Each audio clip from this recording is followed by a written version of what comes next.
iman menentukan kadar berkat kita. Iman menentukan kadar berkat kita.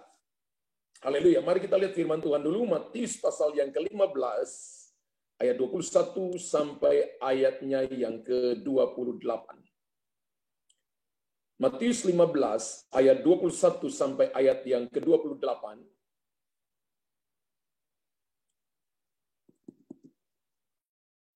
Lalu Yesus pergi dari situ dan menyingkir ke daerah Tirus dan Sidon.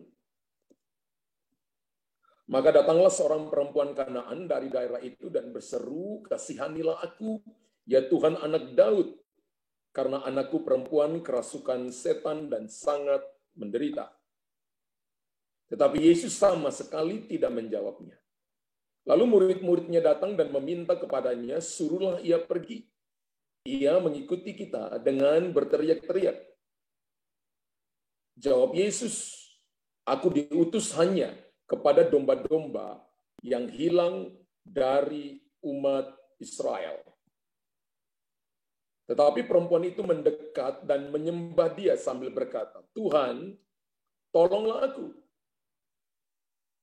Tetapi Yesus menjawab, "Tidak patut mengambil roti yang disediakan bagi anak-anak dan melemparkannya kepada anjing." Ayat 27, kata perempuan itu, "Benar Tuhan, namun anjing itu makan remah-remah yang jatuh dari meja tuannya." Ayat 28, maka Yesus menjawab dan berkata kepadanya, "Hai ibu, besar imanmu. Maka jadilah kepadamu seperti yang kau kehendaki." Dan seketika itu juga anaknya sembuh. Tema kita malam ini adalah iman menentukan kadar berkat kita. Berapa banyak kita ingin menerima berkat Tuhan? Bapak Ibu tulis, saya mau menerima berkat Tuhan. Haleluya. Dan itu menjadi sebuah kerinduan Tuhan, yaitu Tuhan ingin memberkati umatnya. Itu menjadi isi hati, dan itu menjadi sebuah habitnya Tuhan, yaitu ingin memberkati umatnya. Kita semua ingin menerima berkat. Nah, kita harus beriman. Kalau Bapak Ibu mau menerima berkat, maka kita harus beriman. Iman menentukan kadar berkat kita. Bapak Ibu tulis, iman menentukan kadar berkat saya. Amin 1000 triliun kali. Berarti semakin imanmu besar, semakin berkat yang Anda hasilkan adalah berkat-berkat yang besar. Haleluya. Amin. Kita harus beriman, sebab tanpa iman, Tuhan tidak menemukan alamat untuk mengirim berkat-berkatnya kepada kita. Ulangi. Tanpa iman, maka Tuhan tidak menemukan alamat untuk mengirimkan berkat-berkatnya kepada kita. Jadi iman itu seperti alamat yang tepat. Ketika saudara dan saya beriman, maka berkat akan mendatangi saudara dan tidak mungkin salah sasaran. Haleluya. Amin. Iman menentukan alamat yang tepat untuk Tuhan mengirimkan berkat-berkatnya kepada kita. Ibrani 11 ayat yang ke-6 berkata begini. Ibrani 11 ayat yang ke-6. Tetapi tanpa iman tidak mungkin orang berkenan kepada Allah. Sebab barang siapa berpaling kepada Allah, ia harus percaya bahwa Allah ada. Dan bahwa Allah memberi upah. Katakan, Allah memberi upah kepada yang sungguh-sungguh mencari Dia. Upah adalah berkat yang akan Tuhan berikan kepada mereka yang tetap percaya. Berarti begini, segala sesuatu yang Bapak Ibu minta, entah sudah berapa lama, entah selama Anda jadi orang Kristen, yang menentukan berkat itu datang atau tidak itu adalah pada waktu kita minta dengan iman, atau minta, tapi Bapak Ibu nggak punya iman. Jadi iman itu menentukan kadar berkat saudara, bahkan menentukan alamat yang tepat untuk berkat-berkat itu mendatangi kita. Bahkan saya katakan iman itu juga seperti mata uang di tangan Bapak Ibu untuk Bapak Ibu terima sesuatu yang ilahi dari Tuhan. Nah, dalam bacaan Alkitab di atas dikisahkan bahwa perihal seorang perempuan Kanaan. Karena imannya yang hebat, maka ia menerima apa yang diinginkannya. Anaknya sakit, sudah sakit karena dikuasai oleh roh jahat. Wow. Dan dia bukan orang Israel, dia orang Kanaan. Tapi perempuan ini memperagakan, mendemonstrasikan bagaimana imannya yang hebat. Bahkan Tuhan berkata dia bukan cuma punya iman kecil, tapi punya iman yang besar. Haleluya. Sehingga ia menerima apa yang diinginkan. Berapa banyak Bapak Ibu yang mau menerima apa yang Bapak Ibu doakan, mau menerima apa yang Bapak Ibu inginkan, tulis di situ, saya mau apa yang saya doakan, saya terima malam ini juga. Saya terima mulai hari ini. Nah, biarlah sikap imannya ini, sikap iman dari perempuan Kanaan ini, dapat mendorong kita untuk menerima berkat yang sama yang kita perlukan dari Tuhan. Haleluya. Sekali lagi saya ulangi. Biarlah sikap imannya dari perempuan Kanaan ini dapat mendorong kita untuk menerima berkat yang sama yang kita perlukan dari Tuhan. Ketika saya lihat Matius pasal yang ke-15, 21-28 ini, maka saya menemukan ada 4 hal yang mewarnai iman perempuan Kanaan ini. Ada 4 hal yang mewarnai iman perempuan Kanaan ini. Yang pertama, iman yang menentukan berkat adalah iman yang mampu mengenal Allahnya. Ulangi Bapak Ibu. Iman yang menentukan berkat adalah iman yang mampu mengenal Allahnya. Wanita ini, dari Matius 15 ayat 21-25, kita perhatikan bahwa wanita ini menyebut Tuhan Yesus sebagai Yesus anak Daud. Berarti wanita ini mengenal Tuhan. Misalnya ada orang yang datang, lalu bilang kepada Bapak Ibu ini anaknya dari ini ya, papa namanya ini ya, mamanya namanya ini ya. Berarti orang itu kenal Anda. Orang itu kenal orang tua Anda. Nah, perempuan ini menyebutkan, dia mengatakan bahwa Yesus adalah anak Daud. Matius 15 ayat 22, maka datanglah seorang perempuan Kanaan dari daerah itu dan berseru, kasihani aku ya Tuhan, anak Daud. Wow. Dia cuma bukan berkata Tuhan Yesus, tapi dia katakan Yesus adalah anak Daud, kenal. Karena anakku perempuan kerasukan setan dan sangat menderita. Wow. Iman yang menentukan berkat adalah iman yang mampu mengenal Allah. Yang mampu mengenal Yesus secara pribadi. Apakah Bapak Ibu mengenal Tuhan secara pribadi? Ataukah Bapak Ibu mengenal Tuhan karena apa kata orang atau lahir dalam keluarga Kristen? Kalau Bapak Ibu cuma lahir dalam keluarga Kristen, KTP-mu Kristen, maka itu tidak menjamin untuk Bapak Ibu mendapatkan perkenanan Tuhan. Karena kekristenan adalah perjumpaan pribadi kita dengan Tuhan. Maka karena itu Bapak Ibu harus mengenal Tuhan. Mengenal melalui apa? Melalui firman-Nya. Tidak mungkin Bapak Ibu lahir secara Kristen otomatis Bapak Ibu dan saya akan masuk surga. Tidak mungkin. Tidak mungkin kalau papanya pendeta, lalu anaknya otomatis selamat. Itu tidak seperti itu. Tapi masing-masing kita harus menentukan pengenalan pribadi kita dengan Tuhan kita. Wanita ini menyebut Tuhan Yesus anak Daud, sekalipun dia bukan dari bangsa Israel, dia keturunan Kanaan, bangsa yang harusnya dimusnahkan, tapi dia mengenal Yesus sebagai anak Daud. Bahkan bukan cuma mengenal Yesus sebagai anak Daud, dia mengenal Yesus sebagai Tuhan. Ia menyebut Tuhan, Yesus sebagai Tuhan. Matius 15 ayat 25, Dia berkata, tapi perempuan itu mendekat dan menyembah dia sambil berkata, Tuhan, tolonglah aku. Ia menyebut Yesus sebagai Tuhan. Wow, my Lord. Penguasa kurios, penguasa tunggal. Berarti perempuan ini mengenal secara pribadi. Bapak Ibu ada di malam ini, ingat aktivitas kekristenan kita tidak menjamin perkenanan kita di hadapan Tuhan. Tapi keputusan mempercayai Tuhan every day dalam hidup kita, keputusan untuk bergantung sepenuhnya kepada Tuhan akan membuat saudara dan saya akan menerima berkat-berkat Tuhan. Berkat itu bukan cuma uang. Berkat itu bukan cuma kesembuhan, kesehatan. Berkat itu adalah anugerah yang Tuhan berikan, dan berkat terbesar yang Tuhan pernah berikan kepada kita adalah Dia memberikan anaknya Yesus Kristus kepada saudara. Dan perempuan Kanaan ini mengenal Yesus sebagai Tuhan. Apakah Bapak Ibu pernah mengenal Dia sebagai Tuhan dan Juru Selamat?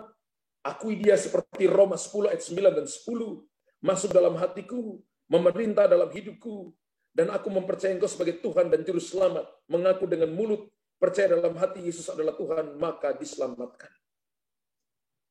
Bahkan wanita ini pengenalan akan Tuhan Yesus itu akan menghalau segala rintangan. Bapak Ibu perhatikan baik-baik. Iman yang menentukan berkat adalah iman yang mampu mengenal Allah. Ketika Bapak Ibu mengenal Allah, mengenal Tuhan secara pribadi, maka kita mampu untuk menghalau segala rintangan.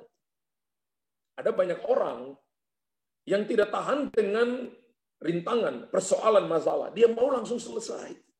Dan dia mau untuk seperti Tuhan itu, atau pendeta itu seperti dukun. Langsung masalahnya datang selesai. Tidak seperti itu. Tapi pengenalan akan Tuhan Yesus akan membuat kita kuat untuk menghalau segala rintangan.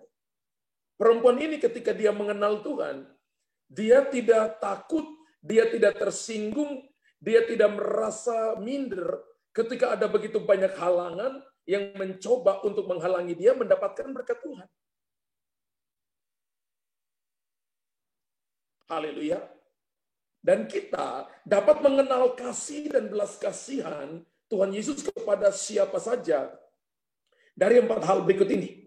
Yang pertama, saat ia berdoa bagi musuh-musuhnya. Kita dapat mengenal kasih dan belas kasihan Tuhan di situ. Saat Tuhan Yesus berdoa bagi musuh-musuhnya. Apakah Anda berdoa bagi musuh-musuh Anda? Atau Anda berharap supaya dia cepat mati? Apakah saudara berdoa bagi orang yang menipu saudara, yang menyakiti Anda? Atau Anda berkata begini, saya berdoa supaya saya tidak lihat mukanya seumur hidup saya. Wah, itu doa sakit hati namanya. Ya, Yesus berdoa bagi musuh-musuhnya. Lukas 23 ayat 34, Yesus berkata, ya Bapa, ampuni mereka. Sebab mereka tidak tahu apa yang mereka perbuat. Dan mereka membuang undi untuk membagi pakaiannya. Ciptaan membunuh pencipta. Yesus mendemonstrasikan belas kasihannya dan kasihnya saat ia berdoa bagi musuh-musuhnya.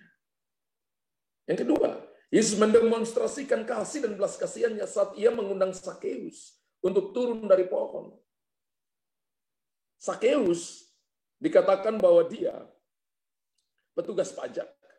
Bea cukai itu adalah petugas pajak hari-hari ini. Dia kepingin melihat Yesus, tapi karena badannya pendek naik di pohon. Dan ketika Yesus sampai, Yesus berkata, Sakeus, turunlah. Malam ini aku akan menumpang di rumahmu. Firman Allah berkata dalam Lukas 19 ayat yang kelima, ketika Yesus sampai ke tempat itu, ia melihat ke atas dan berkata, Sakeus, segeralah turun.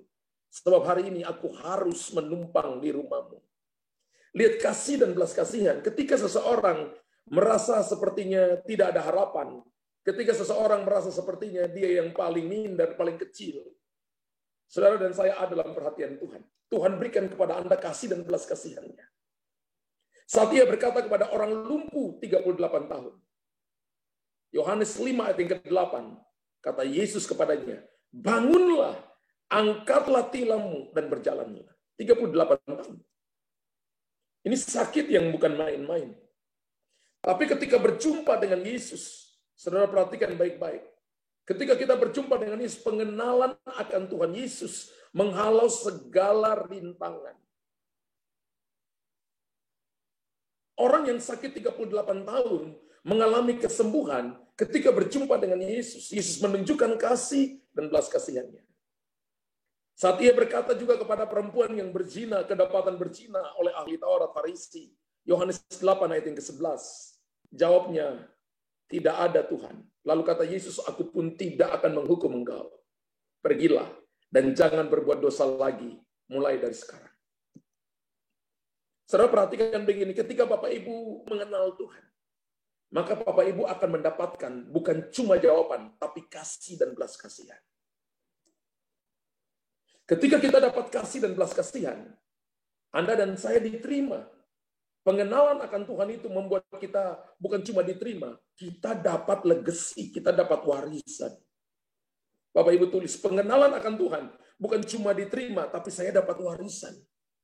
Bapak Ibu dapat dari warisan orang kaya aja udah bersyukur. Apalagi kalau Bapak Ibu dapat warisan dari penguasa alam semesta, langit, bumi, dan segala isinya. Harusnya kita berkata haleluya 2000 triliun kali. Kenapa? Kita dapat warisan, saudara. Karena pengenalan akan Allah. Iman menentukan kadar berkat. Jadi kalau Bapak Ibu mau lihat begini, bahwa Bapak Ibu diberkati, Bapak Ibu dipulihkan, bahkan itu sandang pangan papan, diberkati secara rohani, maka yang menentukan adalah kadar imanmu. Dan iman selalu timbul dari pendengaran akan firman Tuhan. Jadi ketika Bapak Ibu dengar firman Tuhan, datang dengan antusiasme, datang dengan rasa lapar dan haus. Kenapa sampai saya minta Bapak Ibu untuk tulis amin, supaya Bapak Ibu konsentrasi penuh. Kenapa sampai ada bagian-bagian tertentu saya minta Bapak Ibu tulis, supaya bukan cuma tulis, tapi masuk dalam pikiran, masuk dalam hati Bapak Ibu, tertanam jadi rema. Haleluya.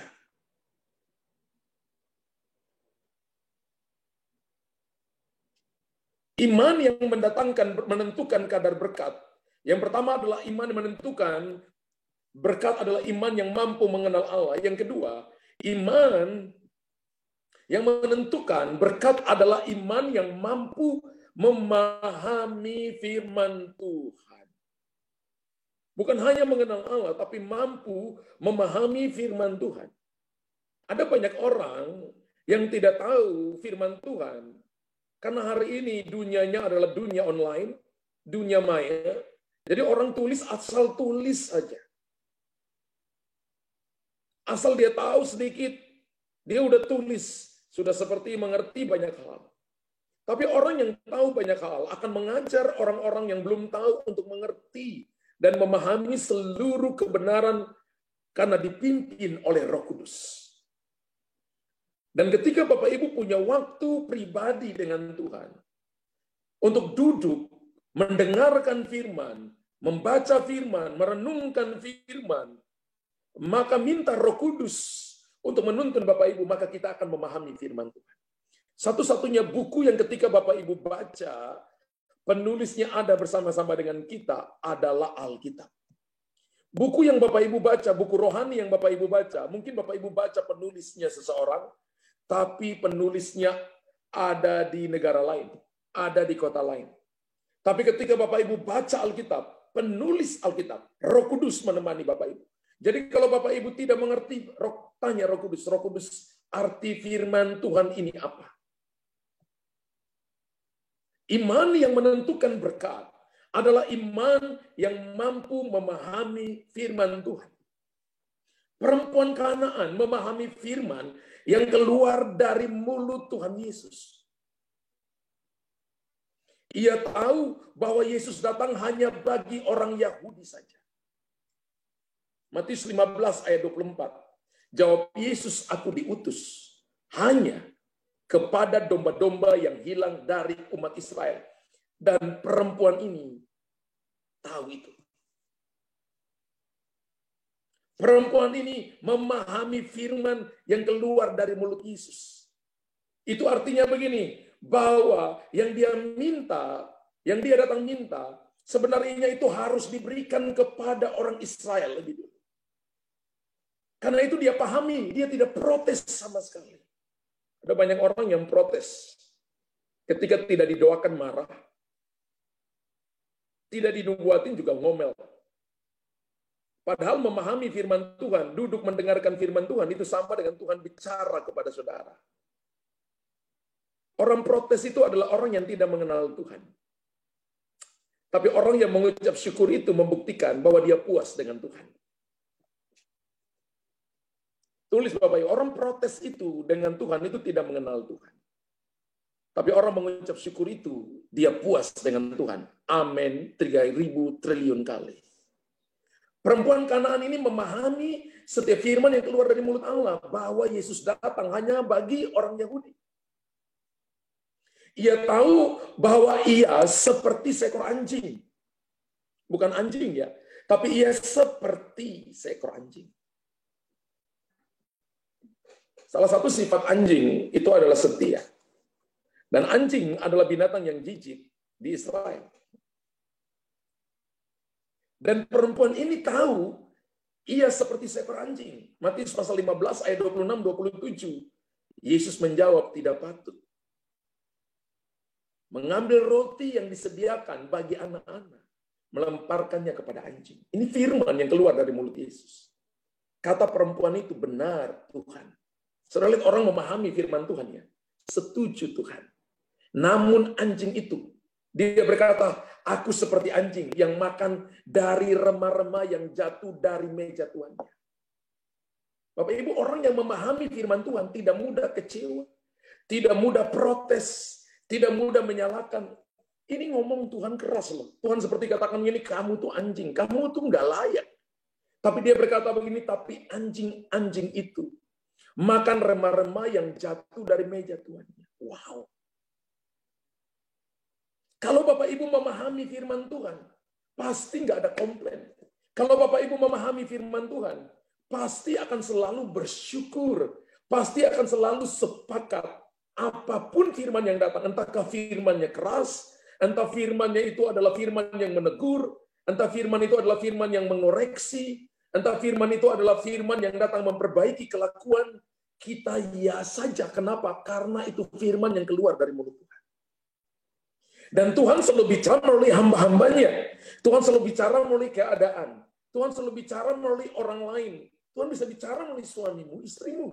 Tuhan bisa bicara melalui rekan pelayanan, rekan bisnismu. Tuhan bisa bicara melalui tetanggamu. Kalau itu Tuhan pakai mereka, maka mari memahami firman Tuhan. Jangan marah. Haleluya. Saya mau tanya sekali lagi, berapa banyak yang mau berkat dari Tuhan? Haleluya. Maka harus bisa setuju dengan apa yang keluar dari mulut Tuhan. Ini nggak enak. Karena Tuhan berkata seperti anjing. Dan dia tahu bahwa dia seperti anjing. Wow. Yang ketiga Bapak Ibu, iman yang menentukan berkat. Iman yang menentukan kadar berkat adalah iman yang mampu mengatasi segala rintangan. Ada banyak orang yang maunya the highways, jalan tol, kalau untuk berkat tidak. Bapak Ibu saya beritahukan ya, jalan tol itu kalau kita datang kepada Tuhan, datang ibadah itu nggak boleh ada halangan. Datang berdoa itu nggak boleh ada halangan. Baca Alkitab itu nggak boleh ada halangan. Makanya ketika Bapak Ibu mau berdoa, ada begitu banyak godaan. Mendingan kamu jalan ke mall, mendingan makan, mendingan duduk gosip, mendingan main handphone, mendingan main WhatsApp, mendingan lihat sosial media. Ada begitu banyak godaan. Benar? Tapi itu harus menjadi jalan tol, tidak boleh ada halangan. Tapi untuk berjalan, menjalani kehidupan dengan Tuhan, bukan jalan tol. Ada begitu banyak tantangan, ada begitu banyak rintangan. Nah, iman yang menentukan kadar berkat adalah iman yang mampu mengatasi segala rintangan. Bapak Ibu tulis di situ. Saya punya iman yang mengatasi segala rintangan kehidupan. Amin 5.000 triliun kali. Saya punya iman yang mampu mengatasi segala rintangan. Jadi orang Kristen tidak cengeng. Jadi orang Kristen juga tidak nina bobo. Orang Kristen yang bertumbuh dewasa adalah orang Kristen yang tidak selalu dikasih susu. Tapi orang Kristen yang dewasa adalah orang Kristen yang sudah menentukan hidupnya, terbiasa dengan tantangan, dan mampu mengatasi segala tantangan kehidupan. Bersama dengan Allahku, aku cakap menanggung segala sesuatu. Bersama dengan Allahku, aku akan lebih daripada pemenang. 7 kali orang benar jatuh, tapi dia bangkit kembali. Tapi orang fasik akan jatuh dan binasa selamanya. Ada bermacam-macam rintangan yang dihadapi wanita Kanaan ini. Tetapi ia mampu mengatasinya dan mengalami mujizat.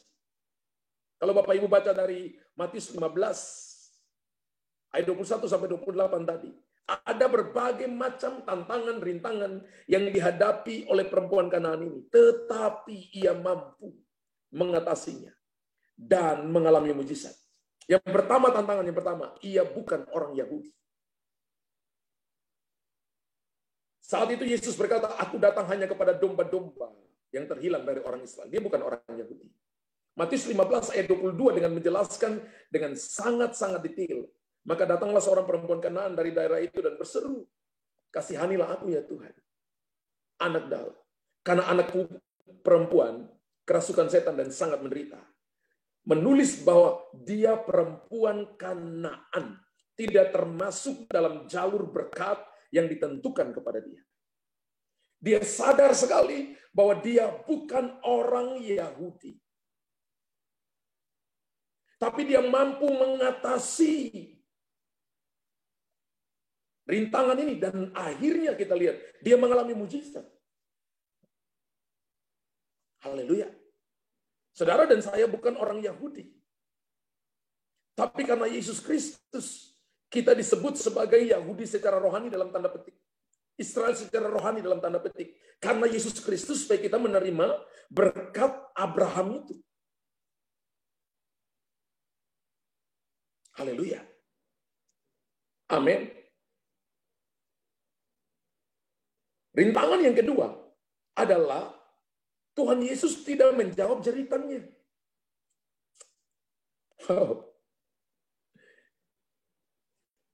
Mother Teresa menulis begini, Tuhan kita adalah Tuhan yang suka menjawab doa. Oh, bagaimana dengan perempuan ini? Alkitab berkata Tuhan Yesus sama sekali tidak menjawabnya dalam Matius pasal 15:23.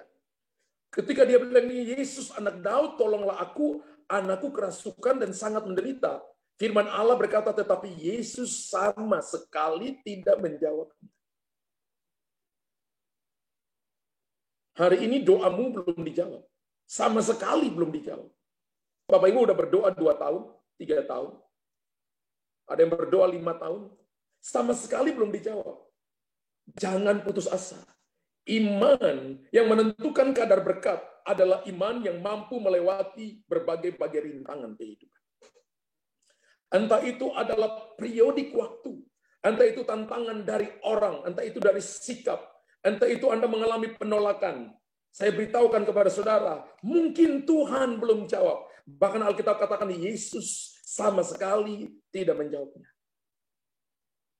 Bahkan murid-muridnya datang dan meminta kepadanya, suruhlah ia pergi. Ia mengikuti kita dengan berteriak-teriak. Dia bukan cuma memohon, tapi berteriak, Yesus anak Daud,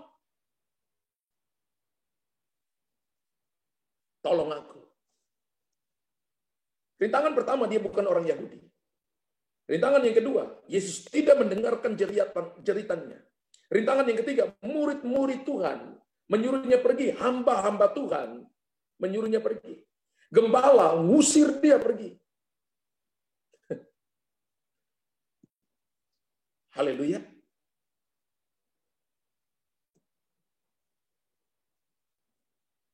Satu saat ada orang setelah ibadah, memberikan saya persembahan. Dan ketika diberikan persembahan, saya kemudian, ini orang kok jarang-jarang kasih persembahan pribadi. Setelah itu saya tanya, ini orangnya kerja di mana? Saudara, minggu depan kemudian, dia minta persembahan itu kembali. Waktu saya pegang persembahan itu, ada suara di hati saya, simpan itu persembahan. Simpan itu persembahan. Ketika dia minta, di luar dia cerita, katanya Pak Gembala minta uang 10 juta dari saya, sudah saya kasih. Minta 2 juta, ternyata orangnya agak bermasalah di jiwanya. Hari itu dia minta. Ya, bahkan ada jemaat yang marah sama dia. Sejak kapan Gembala minta-minta uang? Rasanya nggak pernah dengar minta-minta uang. Dan dia minta, saudara. Hari itu dia minta. Saya baru pertama kali lihat ada orang yang seperti itu. Kemudian saya keluar dan saya kasih, ibu, ini uang ibu, saya nggak pakai, ini uang ibu saya kasih. Baru sekitar 2-3 minggu yang lalu. Saya beritahukan kepada saudara. Ya. Orang itu kasih uang kemudian minta, saya nggak usir deh. Tapi ini murid-murid Tuhan menyuruh perempuan Kanaan ini pergi. Suruh ia pergi. Mungkin ada di sini yang diusir, datang ibadah diusir dari gereja. Itu adalah sebuah rintangan yang harus Bapak Ibu lewati. Siapa tahu di balik itu mujizat besar. Haleluya. Siapa tahu di balik itu mujizat besar. Mujizat yang besar ditentukan oleh sikap hati besar. Kalau Bapak Ibu punya hati cuma seluas mulut gelas aqua ini hari panas pun tidak bisa menghilangkan dahaga. Kalau mulut Bapak Ibu, hati Bapak Ibu seluas ember, maka ketika Bapak Ibu kerimbat pun itu nggak cukup airnya. Hati kita harus seluas samudra. Amin. Supaya ketika kita diperlakukan oleh apapun, kotoran batu masuk, carinya susah. Bapak Ibu tulis itu. Hati saya harus seluas samudra. Amin. 1000 triliun kali. Kita harus mudah melupakan kelakuan sikap orang. Dan murid-murid Tuhan menyuruhnya pergi. Ini hamba-hamba Tuhan, ini rasul-rasul. Dan ternyata rasul-rasul yang dipakai dalam Alkitab Kisah Rasul itu, mereka pernah menyuruh pergi perempuan ini yang datang mengikuti Yesus.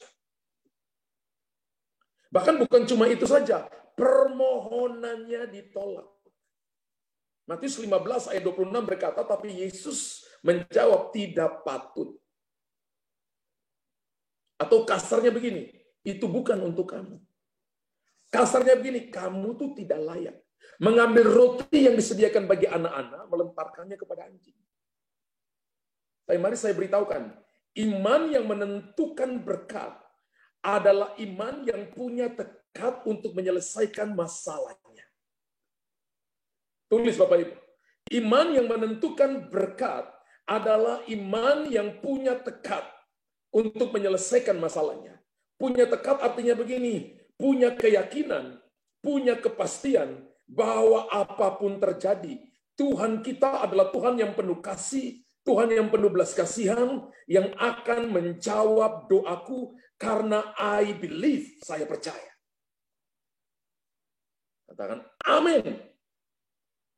2000 triliun kali. Perempuan ini punya tekad untuk menyelesaikan masalahnya. Sehingga halangan tantangan bukan lagi menjadi halangan tantangan, tapi menjadi harapan.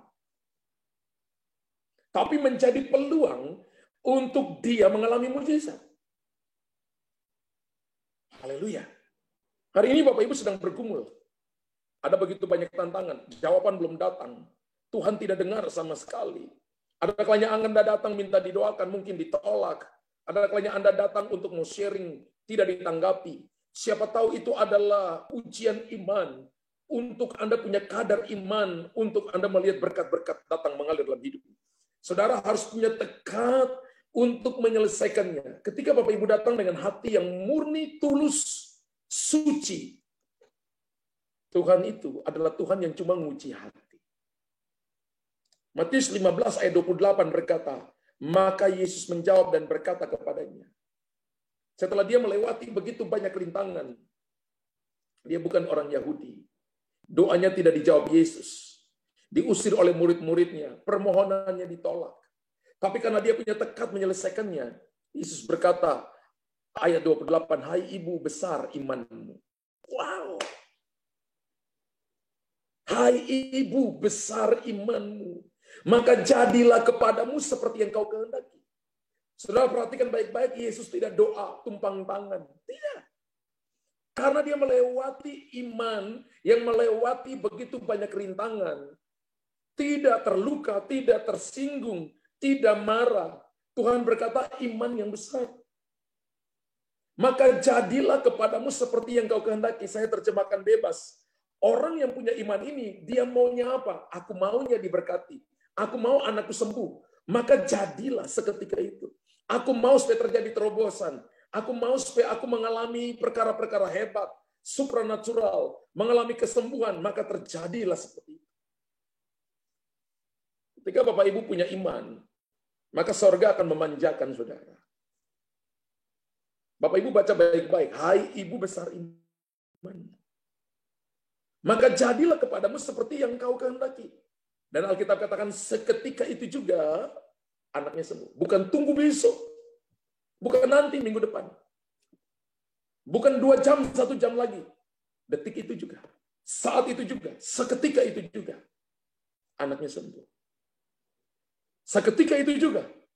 Jadi ada mujizat yang seketika itu juga. Ada terobosan yang seketika itu juga. Kalau hari ini Tuhan mau berkati Anda, hari ini bisa saja kalau Tuhan mau. Itu tergantung kadar imanmu. Amin. Kalau hari ini seorang berkata begini, kamu tidak bisa pulih, kamu tidak bisa sembuh. Dokter berkata begini, nggak mungkin penyakitmu sembuh. Itu kata dokter, bukan kata Tuhan. Hidup dan mati kita tidak ditentukan oleh dokter. Sekalipun Tuhan bisa pakai dokter untuk kesembuhan alamiah. Tapi hidup mati kita ditentukan oleh Tuhan. Amin. Hai ibu besar imanmu, jadilah kepadamu seturut seperti yang kau kehendaki. Wow. Seketika itu juga anaknya sembuh. Iman yang mendatangkan berkat adalah iman yang melewati rintangan dan ujian. Ada banyak orang yang maunya langsung berkat, tapi tidak mau ujian. Ada yang orang pikir bahwa Tuhan itu seperti dukun. Saudara ingat baik-baik bahwa berkat itu selalu bersyarat. Ya, berkat itu harus ada harga yang Bapak Ibu bayar. Ada bagian yang harus Bapak Ibu lakukan. Salah satu bagian yang Tuhan mau Bapak Ibu lakukan adalah mempercayai Tuhan dalam situasi apapun. Dalam keadaan apapun. Kalau dalam keadaan diberkati terus bilang aku percaya Yesus, semua orang juga bisa. Tapi ketika Bapak Ibu lihat jawaban belum datang, kesembuhan belum datang, pemulihan belum datang, belum terjadi terobosan, tapi Anda berkata, wow, I need, I love you, I need you, I like you, kepada Yesus, maka itu orang benar. Itu orang beriman. Dan yang keempat, iman yang menentukan berkat adalah iman yang diwujudkan dalam doa. Iman yang menentukan berkat adalah iman yang diwujudkan dalam doa. Saya percaya bahwa orang beriman itu pasti berdoa. Pasti suka doa. Bapak Ibu bisa lihat orang beriman atau tidak beriman itu tanya dia suka doa, punya waktu pribadi dengan Tuhan atau tidak. Kalau dia tidak punya waktu pribadi dengan Tuhan, dia bukan orang beriman. Karena tanda orang beriman itu adalah dia suka berdoa. Karena doa itu adalah bukti bahwa dia tidak bisa melakukan segala sesuatu sendiri. Dia butuh campur tangan Tuhan. Itu bukti ketergantungan kita dengan Tuhan. Dan ada orang yang berdoa cuma 5 menit lah. Padahal kekristenannya udah 50 tahun. Doanya 5 menit, ada yang nggak sampai 5 menit. Bagi saya, something wrong with you. Ada yang salah dengan kekristenanmu. Contoh kalau Bapak, kita panggil Tuhan itu Bapak, dan kita anak. Masa ngomong dengan Bapak selama 50 tahun nggak sampai 5 menit? Kalau hubungan kita baik dengan Bapak kita, pasti ngobrolnya nggak habis-habis berjam-jam. Ini zaman-zaman Roh Kudus. Roh Kudus datang dalam hidup saudara dan saya, memberikan kepada kita roh doa. Supaya kita punya sebuah keintiman dengan Tuhan. Iman yang menentukan berkat adalah iman yang diwujudkan dalam doa. Perempuan ini berkata, kasihanilah aku ya Tuhan. Matius 15:22 tadi, maka datanglah seorang perempuan Kanaan dari daerah itu dan berseru, kasihanilah aku ya Tuhan. Kasihannya adalah sebuah seruan doa. Karena anakku perempuan kerasukan setan dan sangat menderita. Bahkan ada bahasa ketika dikatakan bahwa tidak layak, tidak baik, tidak layak diberikan kepada anjing. Dia datang tersungkur dan menyembah. Menyembah itu artinya sebuah salah satu daripada elemen daripada doa. Menyembah kepada Tuhan. Haleluya. Ia tetap berkata, Tuhan, tolonglah aku. Ingat ketika Petrus tenggelam? Dia berjalan di atas air dan dia tenggelam. Karena merasa, main di pikiran, main di perasaan. Ketika Bapak Ibu lihat masalah dan main di perasaan, Anda akan tenggelam oleh badai, oleh gelombang dunia ini. Ada kalanya Tuhan suruh kita keluar dari perahu kehidupan supaya tidak ada comfort zone. Tidak ada sebuah batasan, main di daerah nyaman. Mujizat itu adalah keluar dari comfort zone, keluar dari cara pikir. Berat badan manusia itu lebih berat daripada berat badan air, otomatis tidak bisa berjalan di atas air. Kalau berjalan atas air pasti tenggelam. Dan Petrus, Alkitab katakan berjalan di atas air. Dia tenggelam karena main di perasaan. Merasa tiupan angin, tenggelam. Lalu dia berteriak, Tuhan tolong aku. Yesus kasih tangan. Yesus tarik. Yesus bilang, kamu kurang percaya. Bukan tidak percaya, kurang percaya. Kurang percaya sama saja dengan tidak percaya sama sekali. Dan ada begitu banyak orang Kristen bilang dia orang Kristen tapi kurang percaya. Tenggelam terus dalam masalah, tenggelam terus dalam persoalan, tenggelam terus di dalam badai yang datang. Sehingga dia tidak bisa melihat mujizat. Iman membuat Bapak Ibu bisa berjalan di atas gelombang, di atas masalah.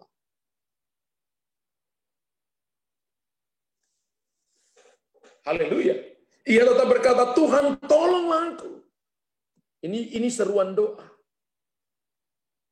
Matius 15 ayat 25, tetapi perempuan itu mendekat dan menyembah dia sambil berkata, Tuhan, tolong aku. Berkali-kali dalam perjalanan pelayanan itu ada tantangan begitu banyak. Pelayanan itu juga tidak mungkin saya bisa menyenangkan semua orang. Ada orang juga yang tidak cocok dengan pengembalaan. Kemudian mereka pergi. Perginya juga ada kalanya tanpa alasan. Bisa saya langsung pergi. Karena pelayanan itu adalah kerelaan. Orang bisa saja pergi. Dia nggak cocok sini, dia pergi ke sana, dia nggak cocok pergi ke sana. Tapi satu hal saya beritahukan. Bahwa orang yang bertumbuh itu adalah ketika dia tinggal dalam rumah. Anak-anak yang tumbuh sehat itu adalah ketika diurus dalam rumah. Bukan di jalan-jalanan. Bukan jalan-jalan. Dan saya beritahukan kepada beberapa kali ketika saya datang ke Tuhan dan saya berdoa. Tuhan, ada banyak orang, jemaat, teman-teman, kita sudah didik bertahun-tahun. Tapi pergi. Tapi saya tetap beritahukan kepada Engkau Tuhan, aku tetap mengasihi Engkau. Ada banyak dalam pergumulan-pergumulan, bertahun-tahun dan belum lihat jawaban. Saya tetap berkata, wow, I love you. Haleluya. Aku tetap mengasihi Engkau. Sekalipun aku belum lihat jawaban. Sekalipun belum ada terobosan. Sekalipun belum ada pemulihan. Tapi tetap mengasihi Tuhan. Bapak Ibu perhatikan baik-baik. Tak ada masalah yang tidak dapat diselesaikan oleh Tuhan kalau kita senantiasa berdoa. Bapak Ibu tulis di situ. Tidak ada masalah yang tidak dapat diselesaikan oleh Tuhan kalau kita berdoa. Tulis di situ amin 1 juta triliun kali. Wow. Tidak ada masalah yang tidak dapat diselesaikan oleh Tuhan kalau kita senantiasa berdoa. Hari ini kalau Bapak Ibu sedang ada dalam masalah, persoalan, pergumulan, tetap berdoa. Setan tidak akan pernah menjatuhkan kita lebih daripada lutut kita. Ketika Bapak Ibu berdoa, maka Bapak Ibu diukur. Itu kehidupan yang diukur oleh Tuhan. Itu kehidupan yang diukur oleh Tuhan. Matius 7 ayat yang ke-7 berkata begini, mintalah, maka akan diberikan kepadamu. Carilah, maka kamu akan mendapat. Ketoklah, maka pintu akan dibukakan bagimu. Ada triple M di sini. Meminta, mencari, dan mengetok. Meminta, mencari, dan mengetok adalah prinsip doa. Prinsip doa 3M. Meminta, maka akan diberikan, mencari, mendapatkan, ketok, pintu dibukakan. Jadi orang berdoa itu seperti ketok pintu surga. Orang berdoa itu seperti mencari sesuatu yang ilahi. Orang berdoa itu seperti meminta, maka akan mendapatkan. Semuanya berkata begini, yang melakukannya, maka akan dapat jawaban. Masalahnya adalah kita lakukan sekali-sekali. Kapan sekali-sekalinya? Ketika ada dalam masalah, saya sebut itu UGD, unit gawat darurat, baru kita datang ke Tuhan. Setelah semua cara kita, kekuatan kita habis, baru cari Tuhan. Baru cari gereja, baru cari hamba Tuhan doakan. Saya beritahukan kepada Bapak Ibu, jangan tunggu masalah baru berdoa. Proses jawabannya lama, karena Tuhan lihat hati saudara. Berdoalah senantiasa. Bangun keintiman dengan Dia. Karena Tuhan kita adalah Tuhan yang suka menjawab doa. Perempuan yang bukan bangsa Israel saja, ketika dia bisa mengatasi masalah, maka dia lihat mujizat besar terjadi. Yeremia 33 ayat yang ketiga. Yeremia 33 ayat yang ketiga, berserulah kepadaku, maka aku akan menjawab engkau, dan akan memberitahukan kepadamu hal-hal yang besar, dan yang tidak terpahami, yakni hal-hal yang tidak kau ketahui. Ketika Bapak Ibu suka berdoa, Bapak Ibu akan mengetahui hal-hal ilahi, hal-hal supranatural. Bapak Ibu akan berbicara atas nama Tuhan. Bapak Ibu akan berbicara dalam sebuah pengurapan yang berbeda kepada orang lain.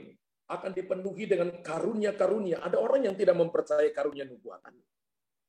Orang berkata bahwa Alkitab sudah selesai, dia nggak tahu bahwa karunia nubuatan adalah bagian dari Alkitab. Yang harus dikejar, dimiliki oleh orang Kristen untuk penggenapan amanat agung. Itu senjata yang Tuhan berikan untuk penggenapan amanat agung. Tapi mari saya beritahukan ini. Alkitab katakan berseru kepadaku, maka aku akan menjawab engkau. Kalau tidak berseru, tidak dijawabkan. Tidak akan diberitahukan juga hal-hal yang besar. Bahkan kita tidak akan bisa memahami masalah persoalan, tidak akan bisa pahami karena tidak berdoa. Tapi kalau kita berdoa, kita akan bisa pahami. Karena wanita ini, dia berdoa, maka dia bisa pahami semua pengenalan akan Tuhan. Dia bisa pahami. Rintangan persoalan dia bisa lewati. Bapak Ibu dengar baik-baik. Iman menentukan kadar berkat kita. Karena yang pertama, iman yang menentukan berkat adalah iman yang mampu mengenal Allah. Yang kedua, iman yang mampu memahami firman Tuhan. Yang ketiga, iman yang mampu mengatasi segala rintangan. Dan yang keempat, iman yang diwujudkan dalam doa.